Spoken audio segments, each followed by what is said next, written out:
नमस्कार मित्रांनो.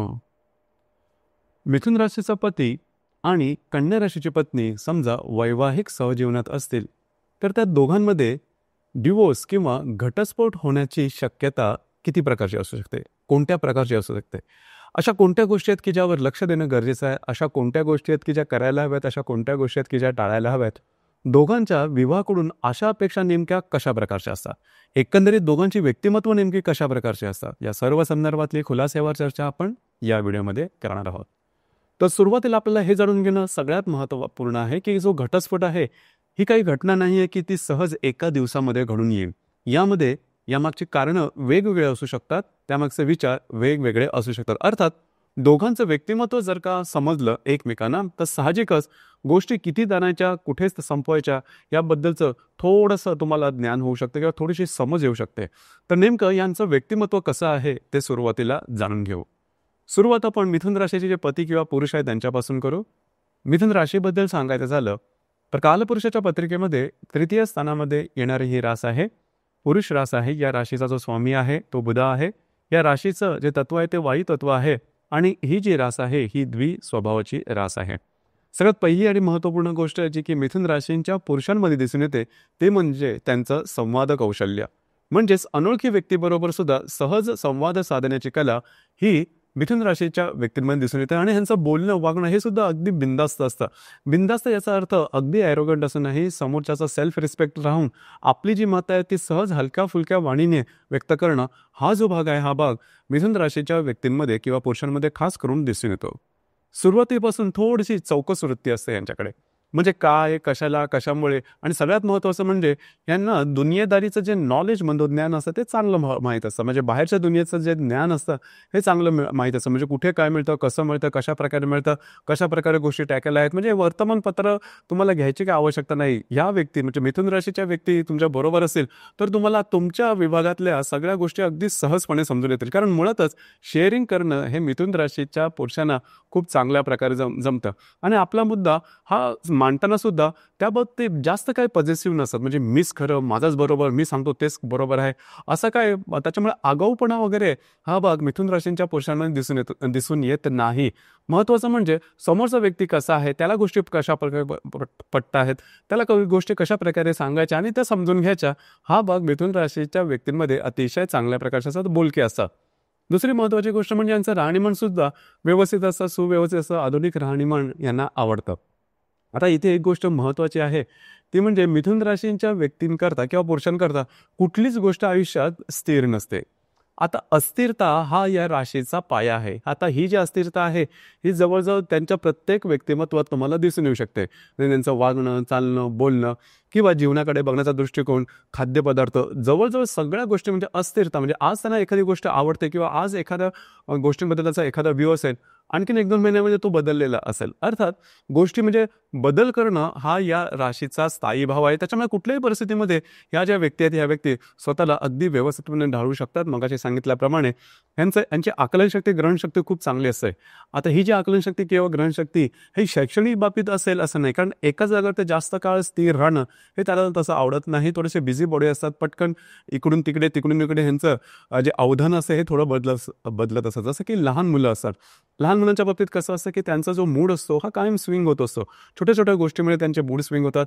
असाच जो प्रकार आहे हा प्रकार मिथुन राशींच्या पुरुषांमध्ये सुद्धा दिसून येतो. म्हणजे मिथुन राशीचे पुरुष एवढ्या वयाने मोठे झाले तरी सुद्धा मॅच्युरिटी तुम्हाला कधी कधी वाटेल की वयानुसार मॅच्युरिटी आलेली दिसत नाही, परंतु हेच त्यांचं मूळ आहे, मर्म आहे.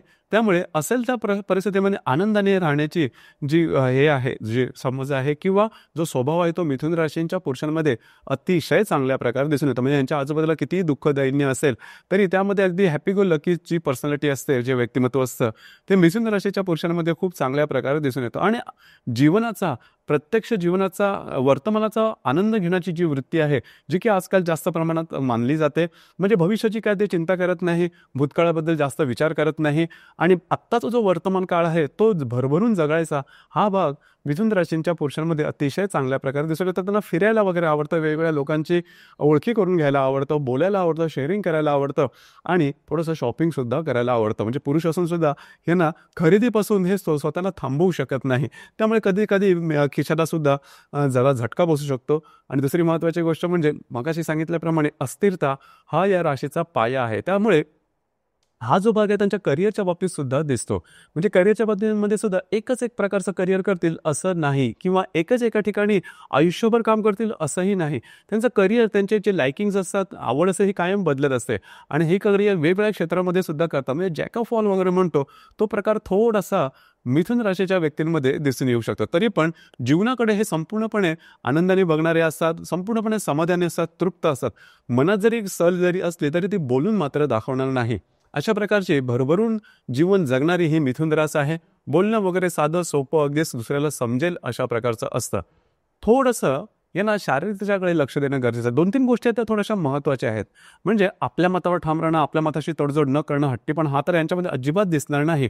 परंतु त्याबरोबर आपली मतं ही कायम बदलत असतात. होतं काय, की त्यामुळे निर्णय क्षमता यांची थोडीशी कमी असते. म्हणजे कुठल्याही विषयावरती निर्णय घ्यायचा झाला तर घ्यायचा की नाही या द्विधा अवस्थेमध्ये येतात. आणि त्यामुळे बऱ्याच वेळेस जीवनातील महत्त्वपूर्ण संधी यांच्या हातून निसटून जातात. अर्थात यावरती थोडंसं काम करणं गरजेचं आहे, की जेणेकरून गोष्टी तुमच्यासाठी बऱ्याचशा सोप्या होऊन जातील. दुसरी महत्त्वाची गोष्ट म्हणजे थोडंसं फिटनेसवरती सुद्धा लक्ष देणं गरजेचं राहील. शारीरिकतेच्या संदर्भातली काळजी घेणं गरजेचं राहील. महत्त्वाचं म्हणजे जास्त शारीरिक मेहनत केली की लवकर थकून जाणं, लवकर मलूल होणं, हा जो भाग आहे, हा भाग मिथुन राशीच्या पुरुषांमध्ये जास्त दिसून येतात. इथे सुद्धा थोडंसं लक्ष देणं गरजेचं आहे. खास करून जर का तुम्ही तुमचं जे तुमचं करिअर आहे ते थोडंसं सिरियसली किंवा गांभीर्याने घेतलं तर अर्थातच या राशीचे जे पुरुष आहेत जीवनामध्ये खूप मोठी उडी घेऊ शकतात. होतं काय, की बऱ्याच वेळा खर्च यांच्याकडून जास्त येतात, त्याच्यामुळे शिल्लक काही वाचत नाही. त्याच्यामुळे आर्थिक समस्यांना सामोरं जावं लागू शकतं. या गोष्टीवर लक्ष देणं गरजेचं राहील. एकंदरीत तसं पाहिलं तर मिथुन राशीमध्ये 3 नक्षत्र आहे: मृग, आद्रा आणि पुनर्वसू. पैकी मृग नक्षत्राचे जे पुरुष आहेत हे यांच्यामध्ये नॉलेज खूप चांगलं असतं, वाचन वेडे असतात. म्हणजे वाचनातून आलेलं शहाणपण यांच्यामध्ये खूप चांगल्या प्रकारे दिसून येतं. त्यामुळे प्रत्येक गोष्टीमध्ये विचार करायचा झाला तर अगदी सखोल विचार करेल, वेगवेगळ्या प्रकारे विचार करतील आणि त्यानंतर निर्णय घेतील. कम्युनिकेशन स्किल अतिशय चांगलं असतं. भाषेवरती पकड खूप चांगली असते. कोणाला कशा प्रकारे काही गोष्टी सांगायच्यात, कशा प्रकारे बोलायच्यात, कशा प्रकारे आपलं मत पटवून द्यायचं आहे, हा भाग किंवा यामध्ये मृग नक्षत्राचे जे पुरुष आहेत मिथुन राशीचे हे अगदी पटाईत असतात. अतिशय दक्ष असतात, खूप अलर्ट असतात, छोट्या छोट्या गोष्टींचा सुद्धा खूप जास्त विचार करणारे असतात. मात्र यांनी थोडंसं मगाशी सांगितल्याप्रमाणे शारीरिक फिटनेसकडे लक्ष देणं गरजेचं राहील. थोडंसं त्यामुळे त्रास होऊ शकतात. आधार नक्षत्राचे जे पुरुष असतात त्यांची कहाणी थोडीशी वेगळीच असते. म्हणजे आधार नक्षत्राचे जे पुरुष असतात, बघू करू आलं तर असा जो भाग असतो तो थोडासा जास्त असतो. म्हणजे एखादी गोष्ट समोर आली की ती चटकन करायची, पटकन करायची, हा भाग थोडा आद्रा नक्षत्रामध्ये तेवढा दिसून येत नाही. अर्थात आद्रा नक्षत्राचे जे पुरुष आहेत हे बऱ्याच प्रकारचे ऑप्शन सर्च करते. आपल्याला हे करायचं आहे, ते करायचं आहे, ते करायचं आहे. प्रत्यक्ष काही हातातून कृती बऱ्याच वेळेस होत नाही. म्हणजे म्हणतात ना की 2 सशांच्या मागे लागला तर एकही हातात मिळत नाही. हा भाग आद्रा नक्षत्रांच्या पुरुषांमध्ये जास्त दिसून येतो. अर्थात त्यांची जी बौद्धिक असतं ते खूप चांगलं असतं, परंतु प्रत्यक्ष काम करण्याची जी वृत्ती आहे ती थोडीशी कमी असते. त्यामुळे जीवनामध्ये बऱ्याच वेळेस संकटांना तोंड द्यावं लागतं किंवा चांगल्या चांगल्या संधी हातातून निसटून जातात. पुनर्वसू नक्षत्र याचे पहिले जे 3 चरण आहेत हे मिथुन राशीमध्ये येतात. पुनर्वसू नक्षत्र हे तसं पाहिलं तर अगदी साधं, सोपं, सरळ, नाकासमोर चालणारं, देवभोळं आणि थोडंसं धार्मिक, आध्यात्मिकवादी असतात. म्हणजे रूढी परंपरांचा जो हे असतो हा यांच्यावर थोडासा जास्त असतो. इन्फ्लुएन्स किंवा प्रभाव हा थोडासा जास्त असतो. कोणाच्याही वाईटावरती बोलणार नाही, कोणाच्या लफड्यामध्ये जाणार नाहीत, कोणाच्या प्रॉब्लेममध्ये काय बोलणार नाहीत. आपल्याकडून चुकी होता कामा नये. आपलं जे जीवन आहे ते सरळ सरळ असायला हवं. त्याच्यामुळे रिस्क घेणं किंवा आउट ऑफ द वे जाऊन काम करणं हा भाग यांना तसाच जमत नाही. त्यामुळे बऱ्याच वेळेस यांच्यामध्ये बऱ्याच प्रकारच्या क्षमता असून सुद्धा केवळ आणि केवळ रिस्क न घेता आल्यामुळे पुनर्वसूच्या नक्षत्राचे जे पुरुष असतात ते जीवनामध्ये थोडेसे मागे पडू शकतात. आणि दुसरी सगळ्यात महत्त्वाची गोष्ट म्हणजे डिपेंडेबिलिटी थोडीशी जास्त असते. म्हणजे निर्णय घ्यायचा की नाही, निर्णय क्षमता यांच्यामध्ये फार कमी असते. म्हणजे एखाद्या गोष्टीवरती निर्णय घ्यायचा झाला तर ते स्वतः त्या निर्णयापर्यंत पोहोचतच नाही आणि बाकीच्या व्यक्तींना विचारतात आणि बाकीच्या व्यक्तींची वेगवेगळी मतं पडली तर मग हे आणखीन कन्फ्यूज होतात. त्याचे बऱ्याच वेळेस कन्फ्युजन हे पुनर्वसू नक्षत्रामध्ये दिसून येतं. अर्थात कुठल्याही गोष्टींबद्दलचं ज्ञान त्यांना खूप चांगलं असतं. मग कधी कधी आपल्याला प्रश्न पडतो की यांचं ज्ञान एवढं चांगलं आहे मग निर्णय का पोचत नाही. कारण जर का तुम्ही सगळ्या गोष्टींचा एकत्रितपणे विचार केला आणि सगळ्यांना आनंदित ठेवण्याचा प्रयत्न केला तर तुम्ही कधीही सक्सेस होऊ शकणार नाही. त्यामुळे स्वतःचे निर्णय स्वतः घेणं गरजेचं राहील. एखादा निर्णय घेतला तर त्याची जबाबदारी घेणं गरजेचं राहील आणि तो निर्णय प्रत्यक्ष इम्प्लिमेंट करणं हे सुद्धा तेवढंच महत्त्वपूर्ण राहील.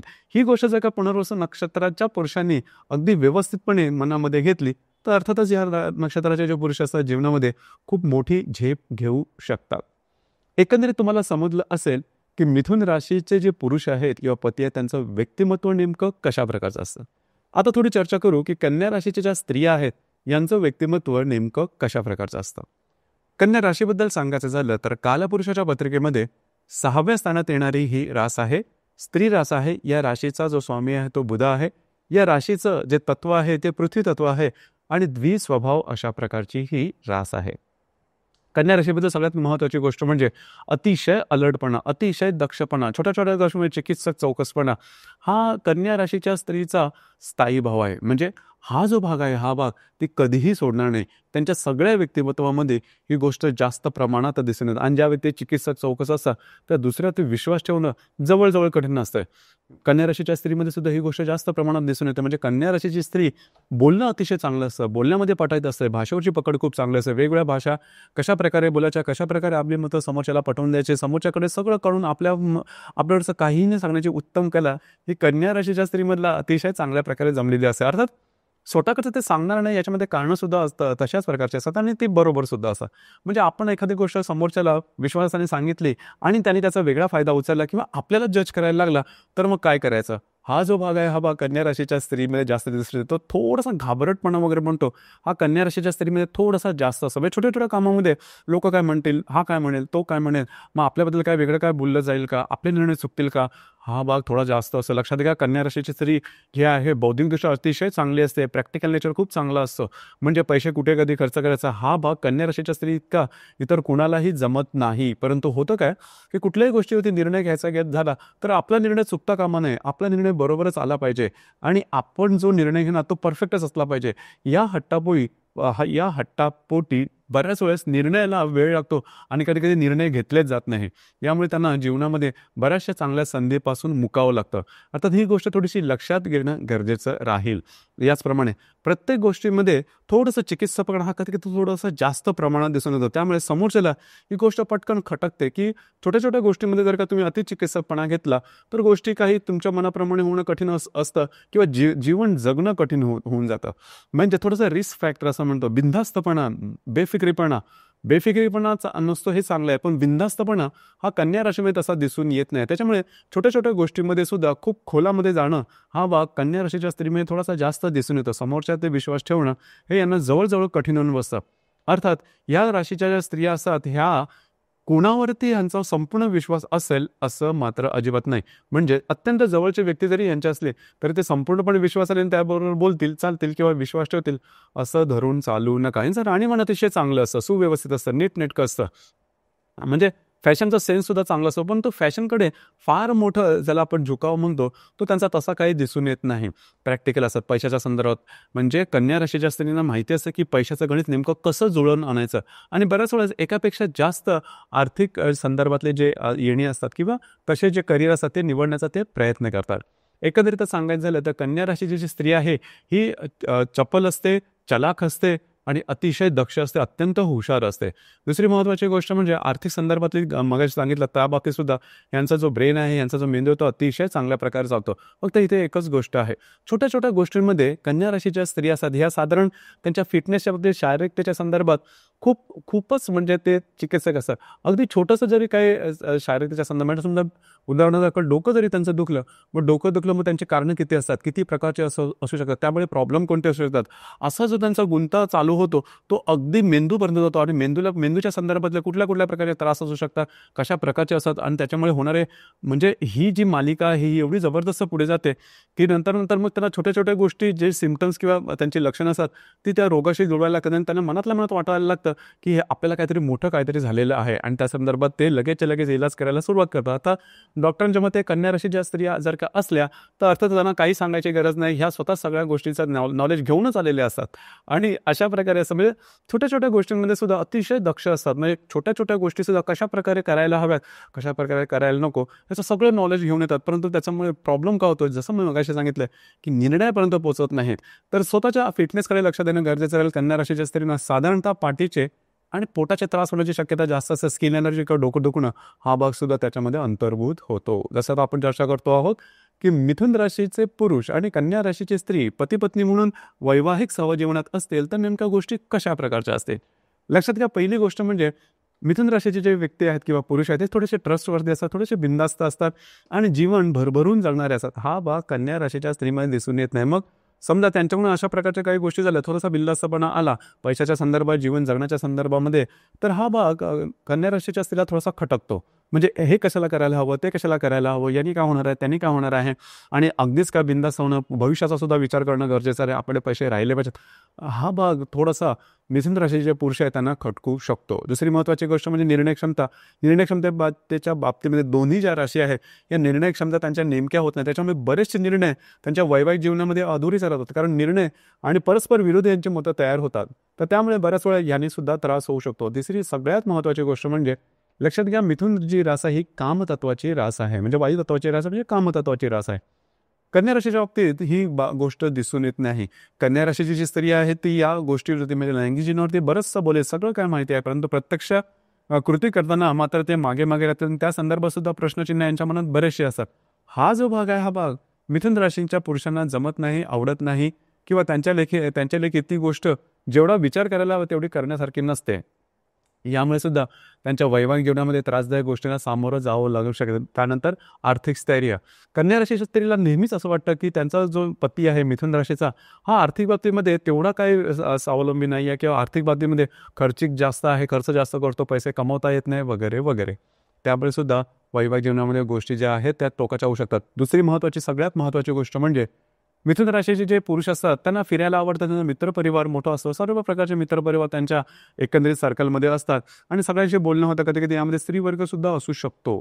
अर्थात ही जी गोष्ट आहे ही गोष्ट कन्या राशीच्या स्त्रीला फार खटकणारी असते. म्हणजे पटकन संशय घेणं हा तर त्यांचा स्थायी भाव आहे आणि या गोष्टीमध्ये जर का संशय एकदा मनात आला की तो जात नाही लवकर.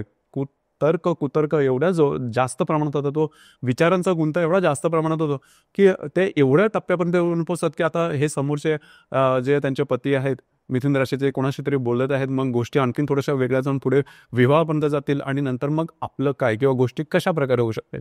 तर हा जो भाग आहे हा भाग सुद्धा महत्त्वाचा आहे. खरं तर या गोष्टी ते समोरासमोर बसून जर का तुम्ही एकमेकांचे विचार ऐकले किंवा त्या संदर्भात मोकळ्या झाला तर गोष्टी सोप्या होऊ शकतात. पण बऱ्याच वेळेस कन्या राशीच्या स्त्रीला ही गोष्ट थोडीशी जमणं कठीण होऊन बसेल. कन्या राशीमध्ये येणारे जे चित्रा नक्षत्र आहे ते या संदर्भात जास्त तिखट असतं थोडंसं. म्हणजे कन्या राशीचे चित्रा नक्षत्राच्या ज्या स्त्रिया असतात त्यांचं सौंदर्य अतिशय चांगलं असतं, फोटोजेनिक चेहरा असतो, परंतु त्यांचा स्वभाव असतो तो थोडासा तिखट असतो, ॲडजस्ट करणं थोडंसं कठीण असतं. परंतु उत्तर आणि हस्त नक्षत्राच्या बाबतीमध्ये ही गोष्ट खूप चांगली असते. उत्तर आणि हस्त नक्षत्र जे आहे ते ॲडजस्ट करणार असं. परंतु एकंदरीत सांगायचं झालं कन्या राशीच्या स्त्रीबद्दल तर समोरच्या व्यक्तीवरती विश्वास ठेवणं येणं बऱ्याच वेळेस कठीण होतं आणि हा विश्वासच थोडा महत्त्वाचा आहे. तो जर का तुम्हाला ठेवता आला नाही तर वैवाहिक जीवनामध्ये त्रासदायक गोष्टी होऊ शकतात. याकडे लक्ष देणं अतिशय आवश्यक राहील. या व्यतिरिक्त जर का तुमच्या जीवनामध्ये घटस्फोटाचे किंवा डिवोर्सच्या समजा काही कारण होत असतील तर त्याकरता तुमची कुंडली पाहणं गरजेचं ठरेल. आतापर्यंत जे आपण पाहिलं ते साधारण चंद्र राशीचे गुणधर्म बघितले. या व्यतिरिक्त सुद्धा म्हणजे चंद्रा व्यतिरिक्त सुद्धा प्रत्येक कुंडलीमध्ये बाकी 11 ग्रह वेगवेगळ्या राशी नक्षत्रात असू शकतात आणि त्याचे वेगवेगळे परिणाम होऊ शकतात. कुंडली पाहून त्याद्वारे योग्य ते मार्गदर्शन करता येऊ शकेल. तर मित्रांनो, हे होतं मिथुन राशीचे पती आणि कन्या राशीची पत्नी वैवाहिक सहजीवनात असतील तर त्या दोघांमध्ये डिवोर्स किंवा घटस्फोटाचे कारण नेमके कशा प्रकारचे असतील या संदर्भातली चर्चा. धन्यवाद.